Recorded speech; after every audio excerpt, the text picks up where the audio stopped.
Miss, can you, thank you. Excuse me, everybody down.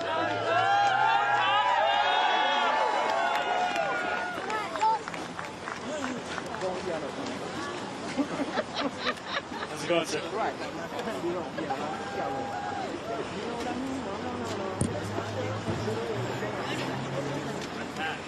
Thank you.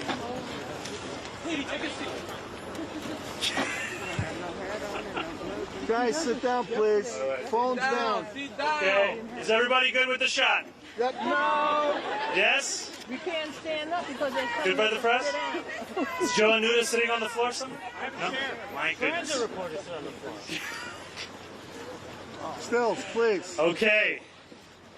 Good afternoon, everyone.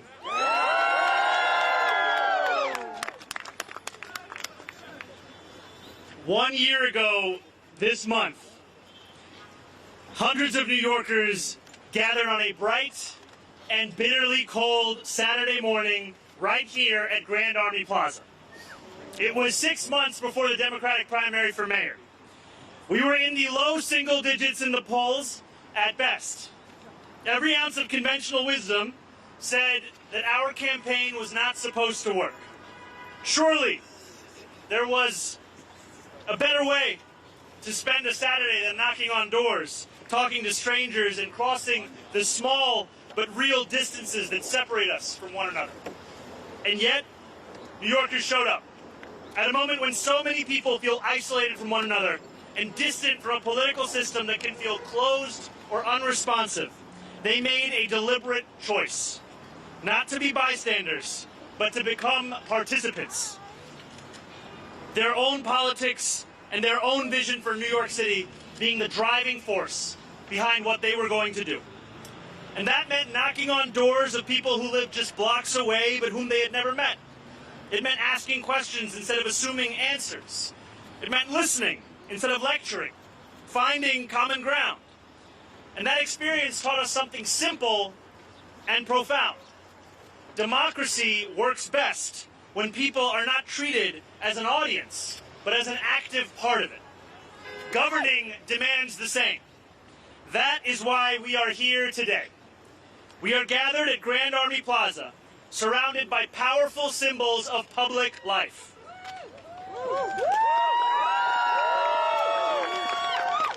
The central branch of the Brooklyn Public Library, designed like an open book, a statement that knowledge should be shared and accessible to all. The Soldiers and Sailors Arch, a Civil War monument honoring those who fought in a war waged for a new birth of freedom and the expansion of democracy itself. Prospect Park. Public space built not to be exclusive or ornamental, but to be shared. These are reminders of a belief that once guided this city, that public infrastructure should be generous, beautiful, and open. But a city is not held together by buildings alone. It is held together by trust and by whether people feel connected to the decisions that shape their life. That social infrastructure has been neglected for too long. Too often, engagement is fragmented or symbolic. Too often, people are asked for input, but never see how it shapes outcomes. Today, that changes. With the signing of this executive order, we will be establishing the Mayor's Office of Mass Engagement. A fundamental part of city government dedicated to rebuilding our social infrastructure at scale. This office, combining and reorienting the existing Community Affairs Unit, Public Engagement Unit, and other initiatives, starts from a simple premise. Working New Yorkers know what they need to thrive. Our job is to make sure government listens, consistently and with real consequence. The Office of Mass Engagement will organize participation across this city, proactively reach those that have been excluded, and ensure that public feedback is embedded directly into how we design policies, deliver services, and make decisions. And to lead this work, I am proud to announce that Tasha Van Auken will serve as commissioner.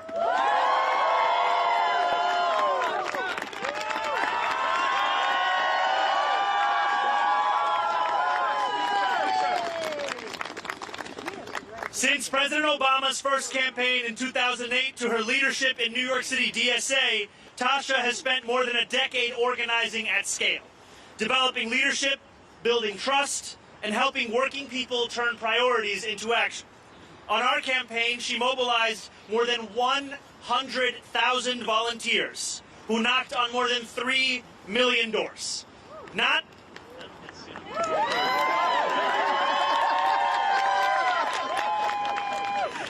just to win an election, but to build leadership and a real sense of community across the city.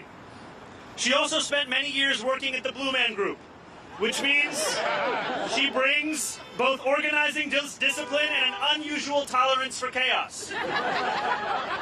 The Office of Mass Engagement reflects how we intend to govern, with humility, openness, and a firm belief that democracy is strongest when it belongs to the people, not just in theory, but in practice.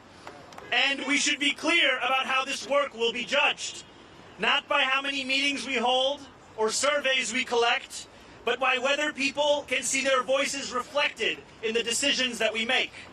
Judge us by whether engagement changes outcomes.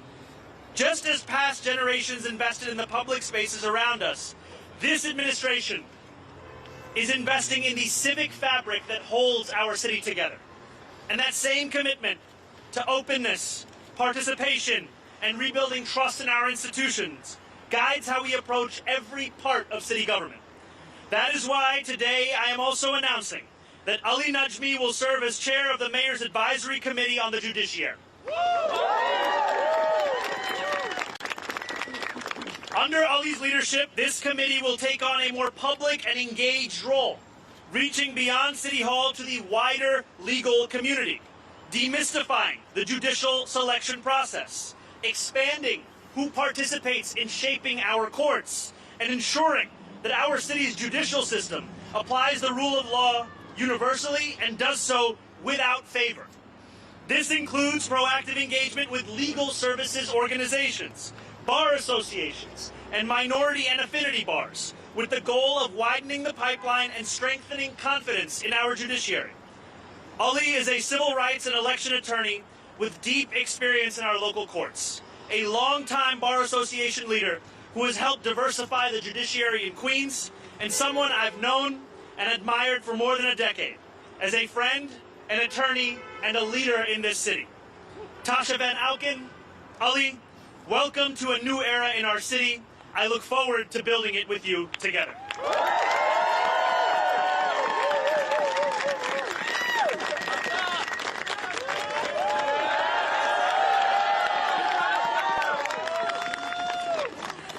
Thank you, Mr. Mayor, and thank you to everyone who's here today. As a kid growing up in Park Slope and later Flatbush, the Brooklyn Public Library, this branch, was a constant in my life. Its soaring facade and open entrance felt like an invitation, a promise that knowledge, curiosity, and possibility belonged to everyone.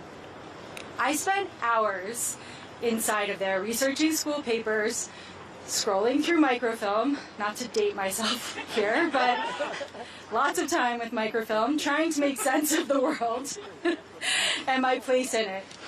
I didn't know it then, but I was learning something essential, that when public spaces are built with care and openness, they don't just serve cities, they help shape the people who move through them.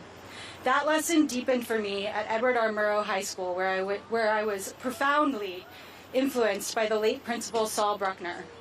He believed fiercely in young people and in the role public institutions can play in helping them find their voice. He taught generations of students that they mattered and that participation wasn't reserved for someone else. And yet, despite that early confidence, I spent many years trying to figure out how to engage politically in a way that felt meaningful, something that went beyond a one-off protest or a single campaign, but built power over time. That clarity started during the first presidential campaign of Barack Obama. It was there that I learned the transformative power of relationships, from learning alongside volunteer leaders to the simple but powerful act of canvassing a stranger. What I learned in 2008 stayed with me through organizing with the New York City Democratic Socialists of America, and later serving in government as Chief of Staff to Assemblywoman Farah Souffrant-Forrest, I kept returning to the same question. How do we build participation that lasts, where people don't just show up once, but develop the confidence and the relationships to shape real outcomes? That question came into sharp focus this past year.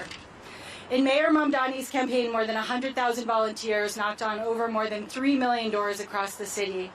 But those aren't abstract numbers. They represent millions of conversations between neighbors who might never otherwise have met.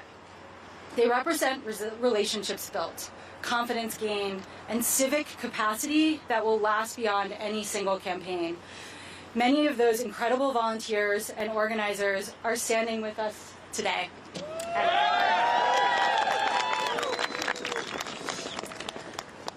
You all changed New York City, and I'm so grateful to you.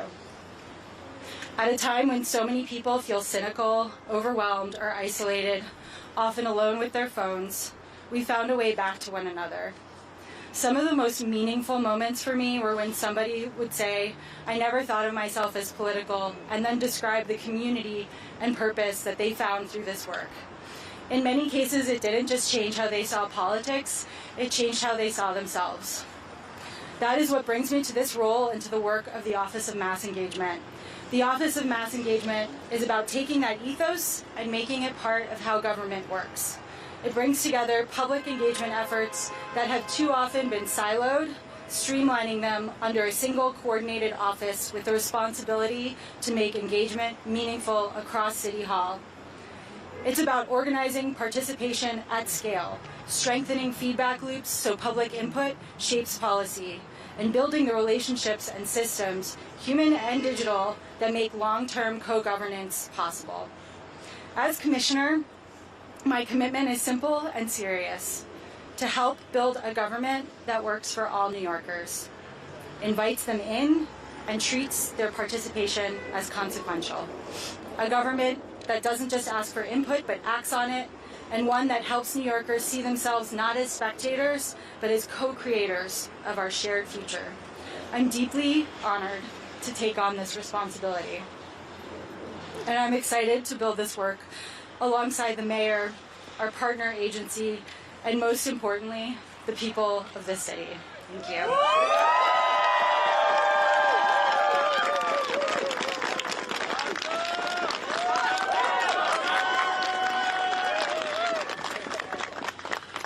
Assalamu alaikum. Good afternoon. Good afternoon. Mr. Mayor, thank you for appointing me to be your chair of this advisory committee on the judiciary.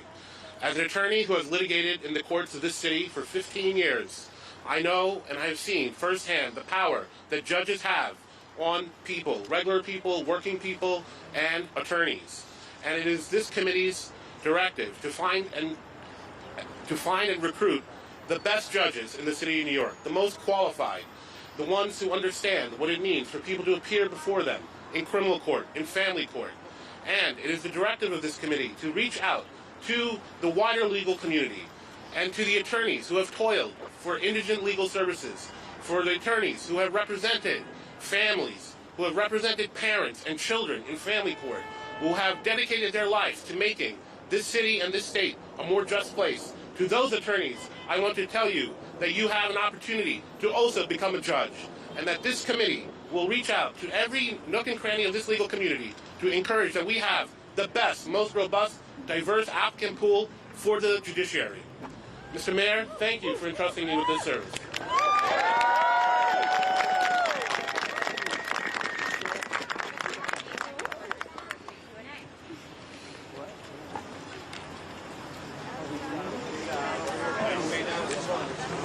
Down in front, please.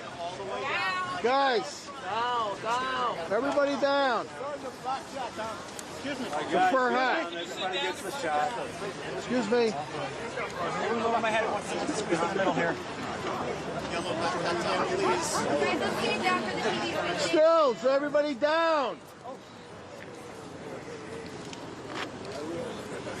Down. Stills.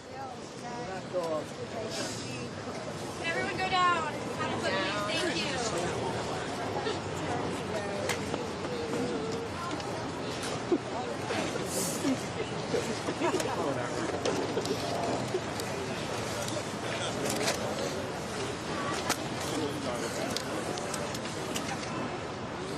Schultz.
You okay back there? Matt, you want me to move, Matt? Matt, talk to me.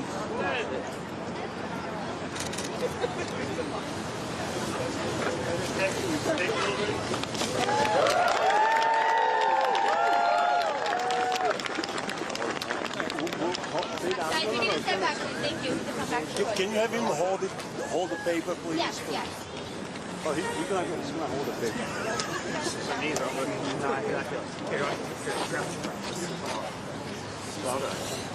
And let's just do one still picture in the middle if possible. Can you hold the legislation? One still Mayor, picture. can you hold the legislation? Thank you. Here we go. One this way, please. Everybody, here we go. Down the middle, please. Thank you so much.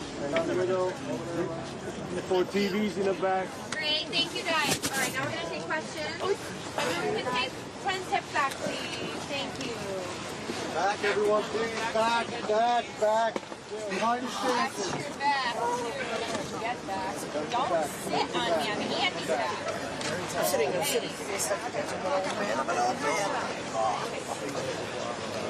We start with on topics about the 2 officers. All right, just before we start on topics, if we can have one last round of applause for Tasha Van Auken.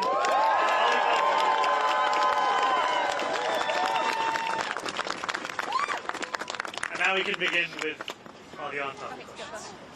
Mr. Mayor, how you doing? How's it going? A little colder than I thought, so I'm gonna put the gloves on for a second. Real leather or? I have a question. Can I do an on-topic after? Yeah, So the on-topic is about the office, the new engagement office. Obviously, you work a lot on the campaign side, and it's like that's separate from government, separate C4. That's kind of our community forces. Can you explain what are like the legal differences in what you're going to do and what that group is work before? Like, how do they differ? And then a follow-up. So I'll just speak a little bit to it if you want to add anything, feel free. The work of civic engagement has existed before. Today it has been a part of city government. However, it has often been siloed in different parts of city government infrastructure, sometimes under different offices, sometimes for different initiatives. Part of the intent of this executive order is not just to create a new office of mass engagement, but also to cohere all of the work that is already being done into one place, so that we can ensure that it's not duplicative and it's actually fulfilling its intent. And then the other part of this is to transform what government deems to be acceptable when it comes to public engagement and outreach. Oftentimes, the outreach and engagement of city government is done with an intention to justify a decision that's already been taken. The point of this office is, however, to make decisions with a large part being what the public actually thinks about those decisions. And I can think of no one better than this New Yorker to my left, who fundamentally reshaped what so many across the city, including myself, thought was possible in terms of the engagement in a citywide race to bring more than 100,000 people out to knock on doors and make phone calls. So what's the budget for this new office? And then also, is this, I know today is just day 2, but is this also a way to ensure that you are able to keep everybody engaged so you can get reelected again? I have to tell you, this is done with the intention of delivering for New Yorkers today, delivering for New Yorkers every single day. And I think what is so critical is that we have an opportunity in this moment where New Yorkers are allowing themselves to believe in the possibility of city government once again. That is not a belief that will sustain itself in the absence of action, in the absence of actually delivering for them. And so it is right now, in a moment like this, where we need to institute this kind of an office, this kind of an approach. And I would also say there is a through line between the actions taken to establish this new office and also the appointment of Ali Najmi in leading the recruitment and outreach efforts for our judicial system. Because too often, the ability for a New Yorker to become a judge has been determined by who they know as opposed to the work that they do. And what Ali is going to bring forth is a newfound focus on ensuring that not only does our judicial system reflect the city that it serves, but also that it reflects a commitment to excellence and an application of the law in a universal manner. How many employees? Will they be civil service or will they be appointees? There are a number of employees within this office that are already working for the city within previously existing offices, and then the specifics of how it will expand beyond that is something that we will be sharing today. I was talking to Sal Albanese this morning, and he said one of your best qualities is you're a really good listener. That's very kind of him. With respect to this new agency, can you give us an example of a time where you spoke to the public or a group of stakeholders and it made you change your mind on a certain policy or issue? You know, a few years ago, I was an assembly member conducting a number of meetings on the MTA. My chief of staff, L. Bisgard Church, and I were looking to put together a campaign in Albany that would look to fix the MTA. And so we had meetings with journalists, meetings with policy experts, meetings with MTA officials themselves. It was actually an MTA official who told me in one of those meetings that if you really cared about equity, you would focus more on the bus. And it was soon after in a meeting that I had with a friend of mine, Alicia Singh, who brought up the fact that in order to deliver not only in terms of economic relief, but also in terms of public safety, this would mean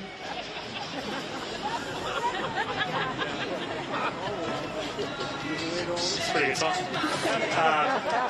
This would mean also making buses free. And those are meetings that then informed our approach not just to that legislative session, but then actually became a hallmark of the campaign that we ran. Yes, and I think this comes back from a belief that too often in politics there is a temptation to pretend as if you have all the answers already, when in fact there is no New Yorker that has a monopoly on the answers that this city is asking questions towards. We need to have leadership and a city government that knows the answers to the most pressing questions, big and small, in this city could come from New Yorkers themselves. The answers to the very questions that are flummoxing so many in the highest levels of government could in fact be answered by those that we are currently walking past or overlooking or not even listening to. And what I so love about Tasha and her work is that she sees within each person a potential to be that leader. She gives them not only the room to grow, but the belief that they can and they must grow. And that is also something that we have to deliver for New Yorkers at large. Hi, Darla Miles, Channel 7. Yes, how are you? Congratulations, day one. Thank you very much. Good to see you. This is obviously a massive undertaking, right? Coalescing all of these individual agencies in such a large city government. On a granular level, what can you tell New Yorkers right now of what that process of streamlining that is going to look like? And then on, after you already have the strategic initiative, but when they should actually expect to see something, what a timeline might look like, what the infrastructure might look like right now, and then what that timeline might be, where people can actually become involved and see some results. Absolutely. So I think, first and foremost, this has an immediate impact in terms of restructuring city government itself, where we are taking these existing initiatives and agencies, bringing them together, and that is something that will change from today. And then it will change in terms of what we expect of ourselves and how we start to engage with the public at large. And that's partially why I said we should not be measured on the number of meetings we hold or the number of surveys that are filled out. We should in fact be measured by the way in which we incorporate that feedback into the decisions that we make. And that's something that I look forward to working with my commissioner on, to ensure that New Yorkers feel a difference in this era of New York City government, as opposed to are just told about that difference. Thank you very much. Off topic. This one's still on topic. Great. That's okay. I have a question for the commissioner.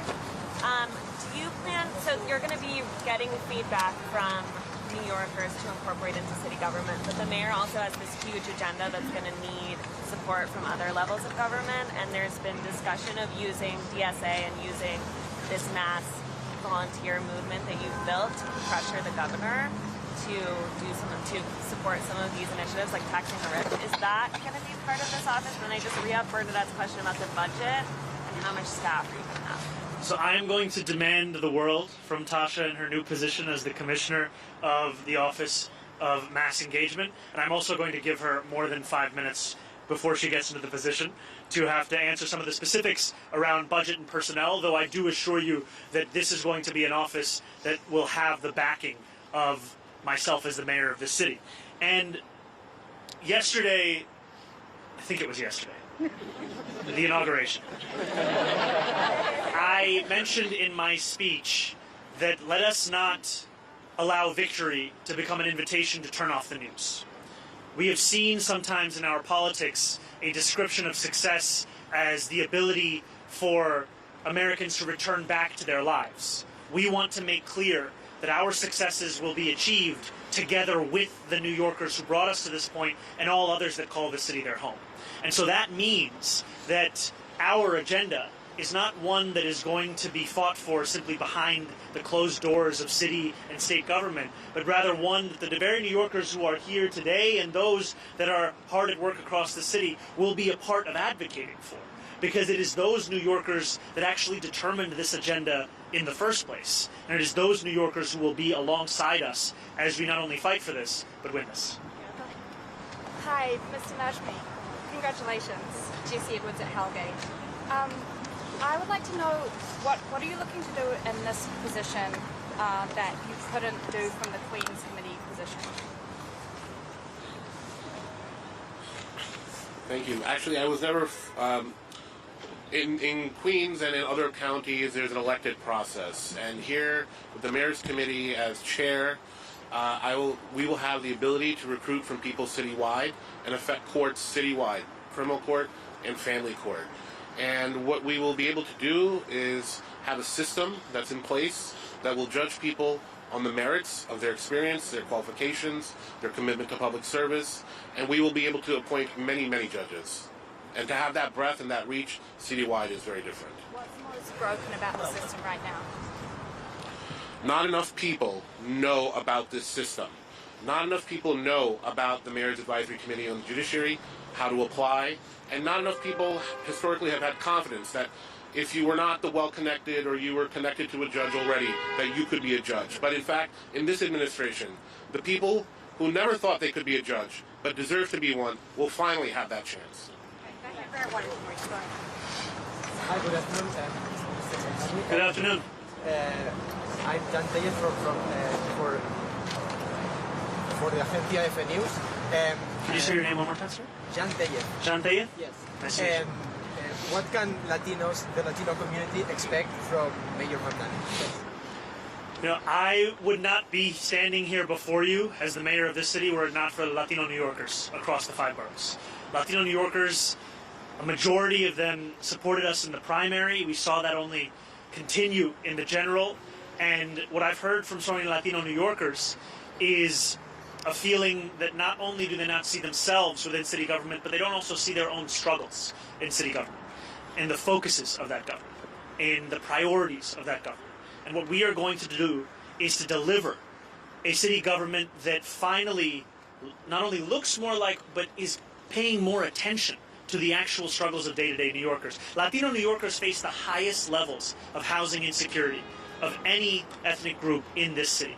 When we are talking about the affordability crisis, it is hitting Latino New Yorkers at a disproportionate rate. And so when we talk about the necessity of freezing the rent for more than 2 million rent-stabilized tenants, when we talk about the urgency of making the slowest buses in America fast and free, and when we talk about the importance of transforming what is currently a $22,500 a year expense to send a child to childcare, that is going to be critical in ensuring Latino New Yorkers can stay in this city. Because I have heard from far too many who still call themselves, they are Latino, they still call themselves New Yorkers, but they actually live in Pennsylvania now. They live in New Jersey. And that is because we have pushed them out of the city. It's time for us to actually not only keep New Yorkers here, but start to make those who left feel like they can actually come home. Can I ask a two-part question in a brief follow-up? Yes. So, would you address the criticism on the revoking the two executive orders on anti-Semitism and BDS, some call it intentional? How would you respond to that? And the second part is the IRA definition on anti-Semitism is actually initiated a lot of major Jewish groups oppose, and they support something else. Is there any measure that you would consider that would define what anti-Semitism is? So I was proud yesterday to sign a number of executive orders that will give my administration a clean slate to get to work on delivering a new era for New Yorkers, one where they can envision living an affordable and dignified life. And my administration will also be marked by a city government that will be relentless in its efforts to combat hate and division. And we will showcase that by fighting hate across the city, and that includes fighting the scourge of anti-Semitism, by actually funding hate crime prevention, by celebrating our neighbors, and by practicing a politics of universality. And when we speak about the IRA definition that you asked about, protecting Jewish New Yorkers is going to be a focus of my administration, and I also know that a number, as you said, of leading Jewish organizations have immense concerns around this definition. And so what we will do is actually deliver on our commitment to protect Jewish New Yorkers in a manner that is able to actually fulfill that. Thank you guys so much. Sorry, there was a second question. Would you say it wasn't intentional, that this was on day one? In the first executive order, you, as the new mayor of a city, have to sign a continuation of all prior executive orders or a revocation or an amendment of all of them. And so what we did was to sign an executive order that continued every executive order that predated the moment when our former mayor was indicted, a moment when many New Yorkers lost even more faith in New York City politics and the ability of city government to actually prioritize the needs of the public as opposed to the needs of the person. And what we will now do is showcase that new era to protect each and every New Yorker and to deliver for those same New Yorkers in a manner that they have not seen under prior administrations. Thank you so much.